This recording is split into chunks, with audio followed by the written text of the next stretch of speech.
مسئلے تو بعد میں کہاں آتے ہیں. وہ یہ ہے کہ نام مفرد رکھا کریں، ڈبل نام مرکب نام رکھنا یہ اسلامی طریقہ نہیں ہے. ہمارے ہاں نام کیا ہوتا ہے؟ محمد سعید، محمد اسحاق. صرف محمد رکھیں یا صرف اسحاق رکھیں. آگے قوم لگا سکتے ہیں، خان لگا دو یا ارائیں لگا دو یا راجپوت لگا دو، وہ تو قوم کو کی یعنی کاسٹ بتانے کے لیے وہ ٹھیک ہے. کاسٹ سے یہ پتہ چلتا ہے کہ عیدی سینٹر کی دریافت نہیں ہے. بھائی کوئی خاندان ہے، اس کا خان ہے تو مطلب خان فیملی سے، اور کوئی ارائیں ہے تو ارائیں ہے، کوئی راجپوت ہے تو راجپوت ہے، کوئی شیخ ہے تو شیخ ہے، تو وہ لگانی چاہیے آخر میں تاکہ پتہ چلے کہ ہم الحمدللہ کوئی نسب رکھتے ہیں. میرا جب بیٹا پیدا ہوا محمد نام اس کا میں نے رکھا، تو وہ جب برتھ سرٹیفکیٹ بنوایا تو صرف محمد کر دیا، محمد ابن طارق کر دیا. تو میری والدہ گئیں، انہوں نے کٹوا کے بولا محمد خان، یعنی آخر میں خان لازمی آئے گا، اس لیے کہ پتہ تو چلے کہ بھئی جو ہمارا ایک نام چلا رہا. میرے نام کے ساتھ خان نہیں لگا ہوا، میرے سب بھائیوں کے ساتھ لگا ہوا ہے خان. میرے نام کے ساتھ نہیں، بچپن میں رہ گیا ہوگا، لکھنا بھول گئے یا اس وقت اتنی توجہ نہیں جاتی تھی. تو وہ تو پھر جب چونکہ بے فارم بنا تو اب اس کو چینج کرنا بہت مشکل تھا. تو باقی سب بہن بھائیوں کے نام کے ساتھ خان لگا ہوا ہے. تو جب میرا بیٹا ہوا تو میں نے بھی نہیں لگایا. میں نے کہا چلو خان کا کیا کرنا ہے، قیامت کے دن اللہ یہ تھوڑی پوچھیں گے خان تھے یا. تو والدہ نے اس کو تبدیل، والدہ نے کہا کہ نہیں، ایسے تو پھر چند نسلوں کے بعد جا کے کیا پتہ چلے گا ہم کیا. تو ہمارے ایک استاذ ہیں خالص پٹھان تھے، میں نے ان کو یہ بات بتائی. میں نے کہا میری والدہ غصے، انہوں نے کہا تمہاری والدہ واقعتاً غیرت مند پٹھان ہے. ٹھیک ہے، قوم کی حفاظت کرنا ضروری ہے. یہ عصبیت کی بات نہیں ہے، لسانیت کی بات نہیں ہے. اسلام میں نسب کی بڑی اہمیت ہے. کیوں؟ اسلام جو ہے نا اس کا قائل ہے کہ آپ کا کوئی نسب ہونا چاہیے. زنا حرام ہونے کی ایک بہت بڑی وجہ یہ ہے کہ اس سے نسب خراب ہو جاتا ہے. عربوں کی عادت یہ تھی، وہ گھوڑوں کے نسب بھی یاد رکھتے تھے. یہ گھوڑا کس نسل کا ہے، ایسے تو نہیں کوئی بھی نیچ نسل کے گھوڑے کی جو ہے نا وہ نسل لا کے تم نے ہمیں پکڑا دی. یہ جو میں بار بار کہتا رہتا ہوں نا، خاندانی چیز، خاندانی چائے، خاندانی چیز، اس کا مطلب کیا ہے؟ نسب ہونا چاہیے انسان کا. ہاں عصبیت نہ ہو، لسانیت نہ ہو، سب قوموں سے احترام ہو. قیامت کے دن مدار کس پر ہے؟ تقوی پر. تو نسب ضروری ہے، اپنی اس کی حفاظت کرنا. لتعارفوا، قرآن میں اللہ کے الفاظ ہیں کہ ہم نے تمہیں قوموں میں بانٹ دیا تاکہ تمہاری پہچان ہو. پہچان کیسے ہوتی ہے کہ ہر قوم کی اپنی مخصوص عادتیں ہوتی ہیں، اس سے پتہ چل جاتا ہے اس میں یہ خوبیاں ہوں گی اور یہ خامی. خان ہے تو غصے کا تیز ہوگا، خان ہے تو غصے کا تیز ہوگا. اور اگر جو ہے اور کوئی قوم ہے، بہت ساری قومیں ہیں، کسی میں غیرت زیادہ ہے. ہر قوم میں کچھ خوبیاں ہوتی ہیں اور کچھ خامیاں ہوتی ہیں. تو قوم سے فوراً سرسری طور پر آپ کو اس کی خوبیاں اور خامیاں آپ کے سامنے آ جائیں گی سرسری طور پر. باقی پھر ڈیٹیل میں جائیں گے تو ممکن ہے اس میں نہ ہو وہ خامیاں یا اس میں نہ ہو وہ خوبیاں. تو اس سے پہچان ہوتی ہے، رشتے ناطے جوڑنے میں آسانی ہو جاتی ہے. لوگ رشتے میں پوچھتے ہیں بھائی کاسٹ بتاؤ، قوم کیا ہے؟ تو لوگ کہتے ہیں قوم میں کیا رکھا ہوا ہے. جو نئے نئے لوگ، نئی جنریشن آ رہی ہے نا، وہ کہتے ہیں قوم سے کیا کرنا ہے. تو میں کہتا ہوں قوم ضرور پوچھو، اس سے ہی تمہیں اندازہ ہو جائے گا کہ تم ان کے ساتھ چل سکتے ہو یا نہیں چل سکتے. اگر طلاق دینے کے لیے شادی کر رہے ہو پھر قوم پوچھنے کی ضرورت نہیں. اور رکھنے کے لیے شادی کر رہے ہو، میں یہ نہیں کہہ رہا اپنی ہی قوم میں لازمی کریں، یہ مقصد نہیں ہے، غیر قوم میں بھی کریں، لیکن قوم کا پتہ ہونا چاہیے تاکہ جب آپ غیر قوم میں کریں گے تو آپ کو پتہ ہے بھائی ان کی یہ خوبیاں ہیں، یہ خامیاں ہیں، تو یہ خامیاں مجھے برداشت کرنی ہیں، یہ سوچ سمجھ کے کر رہا ہوں. تجربوں کی بھینٹ نہ چڑھائیں اپنے آپ کو. قوم ہی نہیں پتا، پھر آپ نے نکاح کر لیا، بعد میں وہ اس قوم میں اگر کوئی خوبی تھی وہ تو آپ کہیں گے ماشاءاللہ، اور کوئی خامی تھی اس قوم میں تو آپ کہیں یار یہ تو ہماری تو یہ پرمپرا ہے ہی نہیں، ہمارے تو خاندان میں ایسا ہوتا ہی نہیں ہے. تو کہے گی ہم لوگ کے یہاں تو ایسا ہی ہوتا ہے، آپ کے ہاں ایسا نہیں ہوتا، لیکن ہم لوگ کے یہاں جو ایسا نہ کرے ان کے یہاں کوئی آتا ہی نہیں ہے. تو پھر چلے گی گاڑی؟ کیا ہو گیا؟ نہیں چلے گی نا گاڑی. تو اس لیے پہلے پتہ ہو، پھر پتہ ہونے کے بعد انسان نکاح کرے، رشتے جوڑے، اس کا پھر جو ہے نا مسئلہ ہوتا ہے، پھر وہ زندگی گاڑی اچھی طرح سے چلتی ہے. صحابہ کرام اس کا بڑا خیال کیا کرتے تھے. تو اب کیا ہے کہ جب آپ نام رکھیں اپنا، بچوں کا نام رکھیں تو کیسا نام رکھیں؟ مفرد، مرکب نہیں، ڈبل لفظ نہیں ہونے چاہیے. غفار احمد، ستار احمد، بھائی محمد وسیم، یہ تو اتنے نہیں بلکہ اتنے لمبے لمبے نام رکھے جا رہے ہیں. ہمارے محلے میں ایک صاحب تھے، ان سے پوچھتے تھے آپ کا نام کیا؟ کہتے شیخ انصار مدینہ. ان کا انتقال ہو گیا، اللہ تعالیٰ ان کی مغفرت فرمائے. شیخ انصار مدینہ. اب میں آپ کو بتاتا ہوں یہ ڈبل نام یا تین تین نام رکھنے میں نقصان کیا ہے. میں کیوں یہ کہہ رہا ہوں کہ سنگل نام رکھیں؟ پہلا نقصان، یہ پیغمبروں کا اور صحابہ کا طریقہ نہیں ہے. جتنے پیغمبر گزرے ہیں سب کے سنگل نام تھے، سنگل. آدم، کیا نام تھا آدم علیہ السلام؟ آدم. محمد آدم تھا، آدم علی، آدم حسین. کیا ہو گیا بھائی؟ بولے نا. آدم علی، آدم حسین، کیا نام تھا؟ آدم. بس الف مد آ سے شروع ہوا اور میم پہ ختم.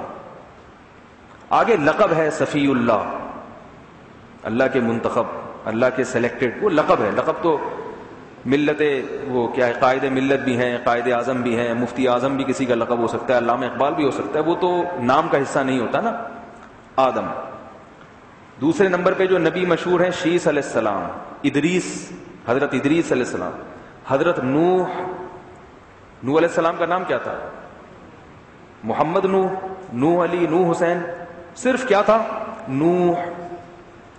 عیسیٰ، موسیٰ، الیاس، اسحاق، ابراہیم، یعقوب، ان کے درمیان میں ہزاروں سال کے فاصلے ہیں مگر کلچر تبدیل نہیں ہو رہا، نام سنگل رکھا جا رہا ہے. محمد صلی اللہ علیہ وسلم، آپ صلی اللہ علیہ وسلم کے دو مشہور نام ہیں، ایک محمد اور ایک احمد، ہیں سنگل دونوں. محمد احمد نہیں ہے. مرزا غلام احمد جو ڈبل نام تھا نا، غلام احمد، اس نے ایک دفعہ یہ عدالت میں، انگریز کی عدالت میں یہ دلیل دی کہ میں سچا نبی ہوں اس لیے کہ احمد کی بشارت ہے قرآن مجید میں کہ ایک نبی آئے گا جس کا نام کیا ہوگا؟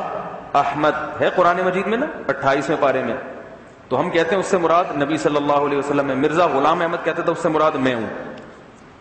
تو عطا اللہ شاہ بخاری رحمہ اللہ تعالی نے یہ دلیل دی، انہوں نے فرمایا کہ وہ تو احمد ہے، غلام احمد کا تو ذکر نہیں ہے. اس نے کہا غلام احمد کا کوئی مطلب تھوڑی، غلام تو ویسے ہی لگایا ہوا، غلام تو ویسے ہی لگایا ہوا. ہوں میں اللہ کا نبی، غلام ویسے ہی لگایا ہوا، ہوں میں احمد ہی اصل. تو انہوں نے کہا ٹھیک ہے پھر عطا اللہ میں عطا ویسے ہی لگایا ہوا، ہوں میں کیا؟ اللہ. تو جب میں اللہ ہوں میں نے تجھ سے نبوت واپس لے لی. سمجھ میں آ رہی ہے نا؟ اگر غلام احمد ہونے سے احمد اور غلام احمد میں کوئی فرق ہی نہیں ہے تو پھر عطا اللہ میں اور اللہ میں کوئی فرق ہی نہیں. تو پھر میں عطا اللہ تو بس سے ویسے ہی نام رکھ دیا، اصل میں کیا ہے؟ عطا ہٹا دو تو میں اللہ ہوں. تو جب میں ہی اللہ ہوں تو میں نے دی تھی نا نبوت، میں نے واپس لے لی. میں نے جب تیری باتیں سنی تو مجھے اندازہ ہوا کہ یہ بندہ نبوت کے لائق نہیں. وہ بڑے حاضر جواب تھے. تو مرکب نام نہ رکھا کریں. ہاں ایک اشکال ہوتا ہے کہ یہ جو مرکب میں عبداللہ ہے نا، عبداللہ یہ مرکب نہیں ہے، یہ دیکھنے میں مرکب ہے، حقیقت میں یہ مفرد ہی ہے کیونکہ عبداللہ کا مطلب اللہ کا بندہ، تو بندہ تو ایک ہی ہو گیا نا. عبد الرحمن کا مطلب رحمان کا بندہ، اس میں رحمان سے مراد اللہ ہے تو اللہ کا بندہ. اسی طرح عطا اللہ بھی اللہ کی عطا، یہ جائز کا مطلب یہ ٹھیک ہے. عنایت اللہ، اللہ کی عنایت، اللہ کا تحفہ. شریف اللہ، تو یہ ایسے جو نام ہوتے ہیں نا، ہبت اللہ یا اللہ کی طرف سے گفٹ، اللہ کی، یہ مرکب یہ جائز ہے، یعنی یہ درست ہے، اس کا میں انکار نہیں کر رہا. اب ہم پیغمبروں کے ناموں میں دیکھتے ہیں الیاس، نوح، یونس علیہ السلام، یعقوب علیہ السلام، جتنے نبی گزرے ہیں سب مفرد. ہود علیہ السلام، لوط علیہ السلام، اسماعیل علیہ السلام. پھر ہم صحابہ کی طرف آتے ہیں تو حضرت ابو بکر، یہ ان کی کنیت تھی، نام کیا تھا؟ عبد الرحمن. عبد الرحمن نام تھا، عبداللہ نام تھا، عبداللہ نام تھا. عبد الرحمن حضرت ابو ہریرہ کا نام تھا. عبداللہ ابن مسعود، عبداللہ. حضرت عمر کا نام کیا تھا؟ عمر ابن الخطاب، جو خطاب کے بیٹے. حضرت عمر کے والد کا نام صرف خطاب اور حضرت عمر کا نام صرف عمر، محمد عمر نہیں. حضرت علی کا نام کیا تھا پتہ ہے آپ لوگوں کو؟ کسی کو پتہ ہے حضرت علی کا نام کیا تھا؟ محمد علی، علی احمد علی، بس کیا نام تھا؟ علی. کتنا خوبصورت نام ہے علی، ہے نا؟ بڑا پیارا نام علی. بس ختم، عین سے شروع ہوا اور یا پر ختم ہوا. وہ جو ابن ابی طالب تھے وہ ابو طالب تو کنیت تھی نا، کنیت ایک الگ چیز ہے. تو اس لیے یہ خواتین کے نام بھی ایسے ہی تھے. عائشہ نبی صلی اللہ علیہ وسلم کی زوجہ، یہ نہیں کہ محمد عائشہ یا عائشہ احمد یا عائشہ خانم، بس عائشہ. اور خانم تو خان کی وہ ہے فارم ہے، تو عائشہ ہے یا زینب ہیں یا خدیجہ ہیں، سودا ہیں، حضرت سودا رضی اللہ تعالی عنہ. تو جتنی آپ صلی اللہ علیہ وسلم کی ازواج مطہرات ہیں سب کے سنگل نام. تو پہلی خرابی کیا ہوئی مفرد ناموں میں کہ آپ مسلمانوں کا جو اصل طریقہ تھا اس سے ہٹ گئے. دوسری خرابی کہ آپ کی ولدیت کا نہیں پتہ چلتا. پہلے ایسا ہوتا تھا کہ آپ کا نام مفرد، اس کے بعد آپ کے ابا کا نام، وہ بھی مفرد ہی ہوتا تھا، سنگل. دو نام کا مجموعہ ہوتا تھا، اس سے پتہ چل جاتا تھا یہ آپ ہیں اور اگلے والے آپ کے ابا، اور اس کے بعد جو ہے وہ قوم لگی ہوئی ہے. ٹوٹل 3 ورڈ ہوتے تھے، 3 لفظ ہوتے تھے. ان 3 میں پہلے آپ، اس کے بعد آپ کے ابا، اس کے بعد آپ کی قوم. جیسے میرا نام ہے طارق مسعود، تو ہونا کیا چاہیے؟ جو قوم لگانا بھول گئے تھے، تو طارق مسعود خان. اب مجھ سے کسی کو میری ولدیت پوچھنے کی ضرورت نہیں. بھئی میرے والد صاحب کا نام کیا تھا؟ مسعود. میرا نام کیا ہے؟ طارق. قوم کیا ہے؟ خان. حرکتیں کیا ہیں؟ خان جیسی ہی ہوں گی. جب خان ہے تو کیا ہوگی؟ خانوں جیسی ہوں گی. تو سارے اعمال کا پتہ چل گیا، کھل کے آ گئے سامنے. بھئی یہ ہیں، دیکھ لو، سوچ لو. ٹھیک ہے، اب سوچ سمجھ کے آؤ. بیان بھی سنو تو سوچ سمجھ کے، معاملات بھی کرو تو سوچ سمجھ. بندہ خان ہے، سر پھرائے کچھ بھی کر سکتا ہے. تو میں یہ عرض کر رہا ہوں کہ اب اگر یہ سنگل ناموں کا یہ جو ہمارے یہاں دستور ختم ہو گیا، ڈبل نام، تو اس میں ابا کا نام بہت بعد میں جا کے آتا ہے. اور جب آتا ہے تو یہ نہیں پتہ چلتا کہ یہ انہی کے پہلے والے کے نام کا حصہ ہے یا ان کے ابا کا نام. یہ ابا کہاں سے ابا شروع ہو رہے ہیں. اگر ابا کا شروع ہونے کا پتہ چل جائے تو یہ نہیں پتا ابا ختم کہاں پہ ہو رہے ہیں، کیونکہ ان کے بھی ڈبل 3 نام ہوتے ہیں. اب شیخ انصار مدینہ کسی کا نام ہے تو اس کے بیٹے کا نام اگر مستنصر حسین تارڑ ہو تو نام کیا ہوگا؟ مستنصر حسین تارڑ شیخ انصار مدینہ. یا ولد لگانا پڑے گا درمیان میں، ولد فلاں. تو جب آپ نے ولد لگا دیا تو وہ نام کا حصہ نہیں بنا. پھر اب دیکھیں میرا نام کیا؟ طارق مسعود، یہ نام ہے میرا. اب مجھے الگ سے ولد درمیان میں داخل کرنے کی ضرورت نہیں ہے. تو نام شارٹ بھی ہو جاتا ہے، پاسپورٹ میں بھی آسانی ہوتی ہے، ویزے میں بھی آسانی ہوتی ہے. وہ فوراً ان کو بھی پتہ چل جاتا ہے کہ ابا کہاں ہے، کہاں سے. ہمارے ہاں اتنی لمبی ناموں کی چین چلتی ہے کہ آپ ہی ختم نہیں ہو رہے تو ابا کب جا کے شروع ہوں گے. پھر ابا شروع ہو رہے ہیں تو ابا کا نہیں پتا کہ یہ ختم کب ہوں گے.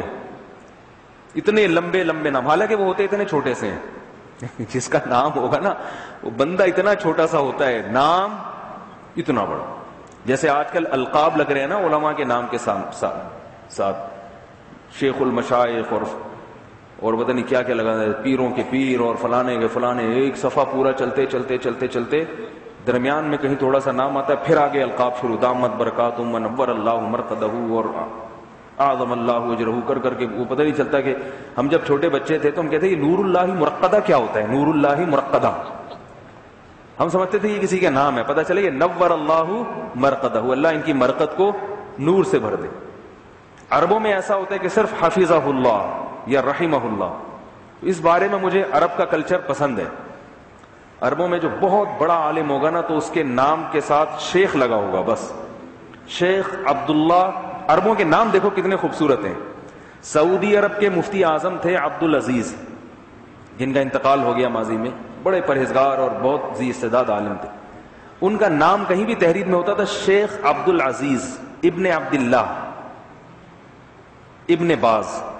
یہ ابن باز ان کی قوم کی طرف تھا کہ باز فیملی سے تعلق ہے. عبدالعزیز ان کا نام، ابن عبداللہ یعنی ان کے والد کا نام. تو کتنا آسانی سے، اگر ہمارے ہاں ہوتے تو ہم شروع کرتے 1 کلومیٹر پہلے سے. کیونکہ بھائی مفتی اعظم کا تذکرہ ہو رہا ہے تو 1 کلومیٹر پہلے سے شروع کر دو. پھر ہوتے ہوتے ہوتے ہوتے ہوتے ہوتے پہلے ان کا نام ختم ہوتا, پھر آگے ابا کا نام شروع ہوتا, پتہ ہی نہیں چلتا کہ یہ کہاں ختم ہو رہے ہیں, ابا کہاں سے شروع ہو رہے ہیں, اور پھر ابا کہاں ختم ہو رہے ہیں, پھر قوم کہاں شروع ہو رہی ہے. تو دوسرا فائدہ کیا ہوا کہ فوراً ابا کا پتہ چل جاتا ہے. آپ کو پتا ہے کہ مصطفیٰ کمال پاشا اتا ترک کے بارے میں یہ کہا جاتا ہے کہ اس نے مسلمانوں کا خاندانی نظام خراب کرنے کے لیے سنگل ناموں کا سسٹم ختم کیا اور ڈبل ناموں کو اس نے فروغ دیا. یہ میں نے سنا ہے کسی عرب سے, مجھے اس کی یقینی بات نہیں, لیکن لگتا ہے کہ یہ خبر صحیح ہے. اس سے پہلے مسلمانوں کے نام سنگل ہی ہوا کرتے تھے. اس نے یہ کیا تاکہ یہ ولدیت کا, جیسے گوروں میں اب باپ کا نہیں ہے نا, کوئی شناختی کارڈ میں, کہیں ان کے بے فارم میں, کہیں ویزے میں باپ کا لکھنا ہی نہیں ہے, وہاں سم نکلواؤ تو ماں کا بتانا پڑتا ہے. اس کا نقصان کیا ہوا کہ نسب ضائع ہو گیا ان لوگوں کا. انہوں نے باپ کو فہرست سے نکال دیا. اب جب نکال دیا تو پھر لوگ نکاح کی طرف لوگوں کی رغبت ہی نہیں ہے. ورنہ تو انسان کہتا ہے بھائی میری اولاد اگر باپ نہیں ہوگا تو نکاح کے بغیر اگر میں نکاح کروں گا, میری اولاد خدا نہ خواستہ ایسے پیدا ہو گئی تو اس کو تو وہ تو کوئی باپ, شریعت تو نہیں مانتی نا اس کو باپ. تو ولدیت بچے کی آ جائے تو وہ باپ سے محفوظ ہوتی ہے, قوم بچے کو باپ سے ملتی ہے. تو دوسرا فائدہ سمجھ میں آ گیا, اس سے نسب کی حفاظت ہوگی. تیسرا فائدہ باپ کی تعظیم ہے اس میں.